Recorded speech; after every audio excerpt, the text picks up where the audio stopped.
K-pop Demon Hunters is a work of art, and I mean that. Going into this film, I didn't expect it to hit as much as it did. When I went on Netflix and saw this movie had a PG rating, I thought, it's another movie for kids. Oh, was I wrong.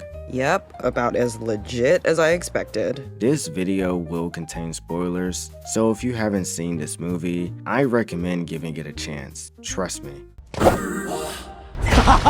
When the trailers and promo for this movie were being released, I didn't bat an eye because I originally wasn't going to watch it. It was only until my mom and my sister told me about it and how good it was that I decided to give it a shot. And I was not disappointed. Yeah! Yeah! Yeah! Jumping the gun here, by the end of the movie, I cried. Not like sobbing crying, but 3 or 4 tears rolled down my face. Before you go into the comments calling me a wimp or a softie, wait for my explanation, alright? I'm sure everything will be fine. Bobby can handle it. Hi, Bobby! Girls, I can't handle this! K-pop Demon Hunters is a story about a K-pop group who are secretly demon hunters. Oh, that was easy. Hey, this is the men's bathhouse. Get out of here. Okay, actually, the story revolves around a K-pop group that consists of 3 members, Roomie, Mira, and Zoe. By day, they're K-pop idols, and by night, they do a bit of demon hunting.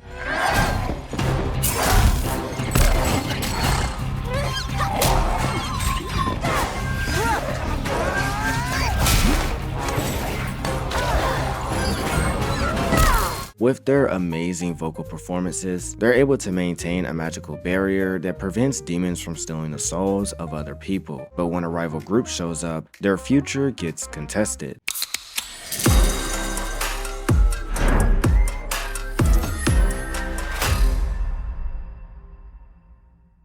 Oh yeah, totally gonna work. 100%. Unlike a lot of other movies that have music central to the plot, K-pop Demon Hunters uses music to further develop its characters, instead of having characters randomly break into song for the sake of doing so.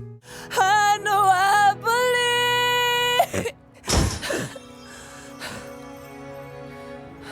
How am I supposed to fix the world?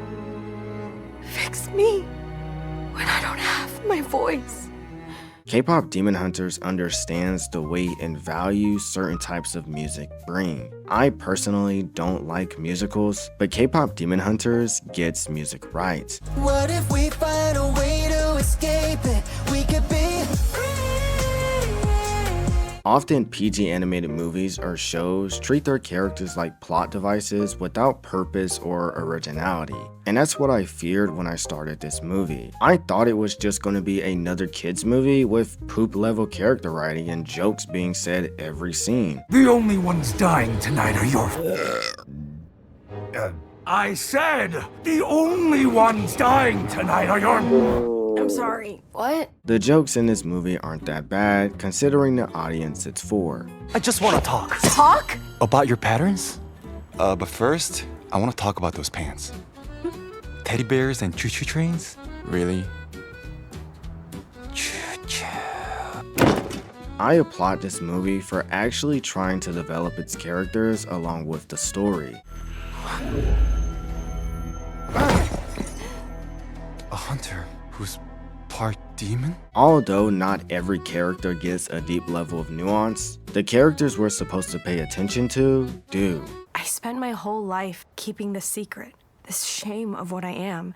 And the more I hid this shame, the more it grew and grew until it started to destroy the one thing that gave me a purpose. My voice. By the end of the story, each character is different from how they started. This is the type of character growth I want. I'm so happy that these characters don't just do things because the plot needs to continue. No, we get backstories, motivations, desires, and internal conflict, which is everything I was not expecting. You're a demon. A mistake. You have been since the day you were born. The budget for this movie hasn't been released yet, but I know it's higher than the average PG animated film. It's so stunning how the characters move, act, and talk. So much detail was put into the animation, and you can feel that while watching. The action scenes flow well, the scenery is beautiful, and the facial expressions are most of the time realistic. I love how when the Thnx are fighting, their movements and weapons sync up to the beats and the music. It makes the fights feel like a flowing dance scene, which fits perfectly for what this movie is going for. Don't let this turn you off bathhouses, Roomie! It's usually really fun and relaxing! Everything is great about this movie, and I can't state that enough. My voice? No. K-Pop Demon Hunters really nails its storytelling. At its core, it's a movie about accepting and embracing who you truly are. And this message is told thoroughly through Roomie. Born half demon, Roomie is taught to hide her true self from the world, including her best friends. Even though they are really close, Roomie doesn't truly feel connected with anyone. Her foster mother trained her to hide who she truly is. Her best friends, along with her, hunt demons. So this puts her in a very emotional battle throughout the movie. She wants to open up to her friends, but out of fear of being rejected and potentially losing them, she buries herself inside of her internal struggle. You were never supposed to see. You were hiding this from us this whole time? Don't leave. Don't leave. I can still fix it! Roomie is my favorite character in this movie because I relate to her the most, but K-Pop Demon Hunters does such an amazing job at handling its characters in a way that makes them feel relatable that any character can be justified as being your favorite. The honor is ours. No, it was ours. No, it's ours.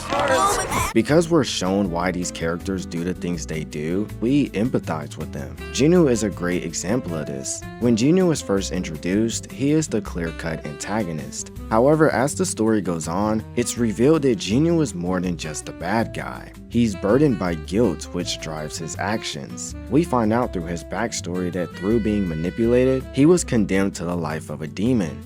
You left them behind, failed them. He's driven not because he wants Thnx to fail, but because he wants to be relieved of the guilt that his memories carry. The memories, I want them erased. Because of this, it's hard to be against the guy. After a while of him and Roomie sharing their shame to each other, you kinda just want them to make up and make love. You want them both to have what they desperately want. For Roomie, we want her to truly be and feel accepted. For Jinwoo, we want him to be relieved of his torment. I am a mistake. Have been since the moment I was born. While Mira and Zoe aren't as fleshed out as Roomie and Jinwoo, I still appreciate the creators putting a lot of detail into their personalities and even their insecurities. Mira is portrayed as the black sheep of her family. She's overtly blunt and isn't afraid to be herself. Yo, I just got this! Sick. Despite her outward confidence, she also carries her own insecurities. You thought you found a family? You don't deserve one. You never have. Zoe is very energetic and bubbly, a presence I need. Zoe's relatable issue is that she tends to people please. Why are you looking at me? Eagerness to please. Maybe a little too eager. What? I'm not like that. This stems from her origin coming from America. She feels like she doesn't fit in, so she acts in a way that makes her likable. You're too much and not enough. You'll never belong anywhere. I love that all of the characters have a bit of relatable human struggles. That small aspect of these characters contributes so much to the story. It is your voices, your song, that will create the golden honmun. Yes, Celine. Celine is very important, despite having only about 3 minutes of screen time. She's the reason why Roomie has such deep-seated self-loathing. Celine instilled in Roomie the belief that as long as she has demon marks, she will never be accepted. Maybe they'll understand. No, Roomie. Nothing can change until your patterns are gone.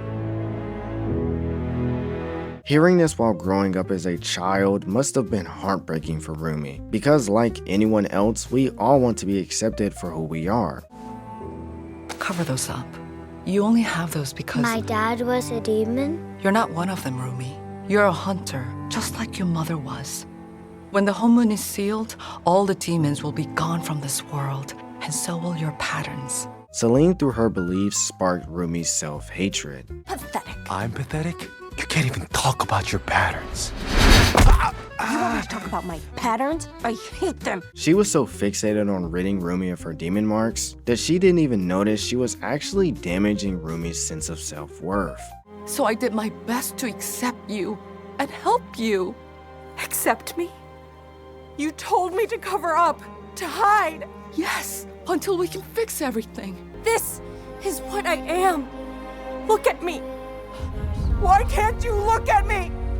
Why couldn't you love me? I do. All of me! It isn't until Roomie starts conversing with Jinu that her worldview starts to change. For what it's worth, I don't think you're a mistake. I really like Roomie and Jinu's journey. It's so well put together. Watching Roomie go from hiding her demon marks by wearing long sleeve clothing and feeling ashamed of who she is, to fully embracing her true self is just perfect. Even watching Jinu go from being driven by his guilt and shame, making decisions solely to help himself, to someone willing to lay down her life, is so emotional, I couldn't hold it in. I had to let the tears drop. Jinu, no. I'm sorry for everything. I was not expecting to cry by the end of this movie. With all its cliches, tropes, and cheesy moments, I still had an amazing time watching it. I have a feeling that this universe will be continued through either a show or a sequel, which would be great. But what do you think? If you watched it, did you like it? If you didn't, why? Feel free to comment what you think. Consider subscribing and liking the video. And with all that being said, I hope to see you next time.